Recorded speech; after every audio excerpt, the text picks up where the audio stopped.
Hello అండి. ఈరోజు శనివారం కదా, వెంకటేశ్వర స్వామికి ఇష్టమైన రవ్వ లడ్డు చేశాను.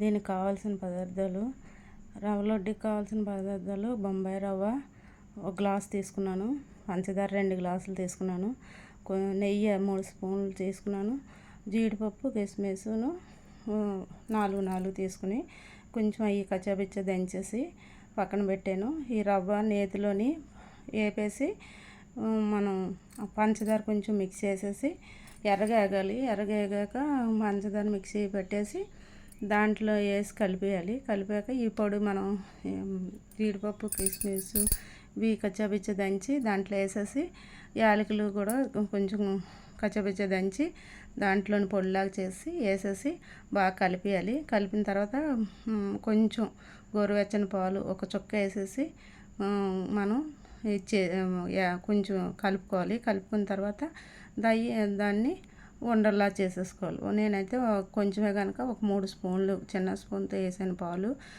ఎక్కువ చేసుకుంటే దాన్ని బట్టి మన తడి పొడిగా ఉన్నట్టుగా ఉండి అప్పుడు ఉండలు చేసుకుంటే చక్కగా వస్తాయి రవ్వ లడ్డీలు. కొంచెం ఉంటే పచ్చి కొబ్బరి వేసుకోవచ్చు, లేదంటే కొంచెం ఎండు కొబ్బరి మిక్సీ పెట్టి పొడిలాగా వేసుకోవచ్చు. పచ్చిదైనా ఎండుదైనా పొడిలాగా చేసి మిక్సీలో పెట్టేసి దీంట్లో కలుపుకుంటే బాగుంటుంది.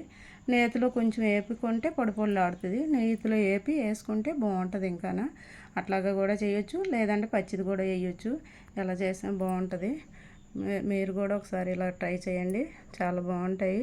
పిల్లలు మెత్తగా ఉంటుంది, దీంట్లో నెయ్యి అది ఉంటుంది కనుక బాగానే తింటారు.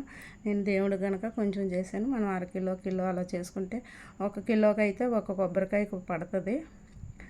కిలో పంచదార వేసుకోవాలి, కొబ్బరికాయ వేసుకోవాలి, జీడిపప్పు 100 గ్రాములు, కిస్మిస్ ఒక 100 గ్రాములు వేసుకుంటే బాగుంటుంది. నెయ్యి మాత్రం ఒక 100 గ్రాములు వేసుకుని వేపుకుంటే రవ్వ వేపుకోవడానికి కొంచెం పోసి కలుపుకోవడానికి ఉంటే 100 గ్రాములు అయితే సరిపోద్ది. దీనికి నెయ్యి మరీ ఎక్కువ ఏం అవసరం ఉండదు. ఒక చిన్న 50 గ్రాములు పాలు పడతాయి కిలోకి అయితే. నేను కొంచెం చేశాను కనుక అలాగా 1 గ్లాస్ పంచదార, 2 గ్లాసులు రవ్వ వేసాను.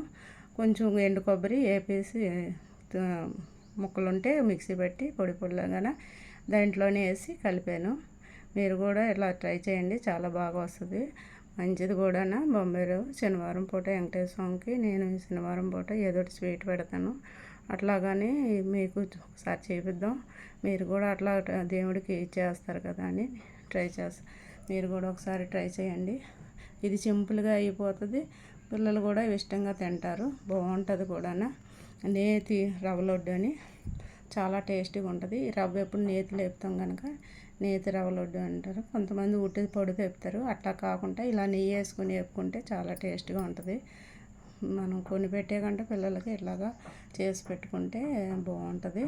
ఒకసారి మీరు కూడా ట్రై చేయండి, చాలా రుచిగా ఉంటుంది, సింపుల్గా అయిపోద్ది, తేలిగ్గాన. ఒక నెల రోజులు అట్లాగా ఉంటే నిల్వ ఉంటుంది పిల్లలకి పెట్టడానికి కూడా. మీరు కూడా ట్రై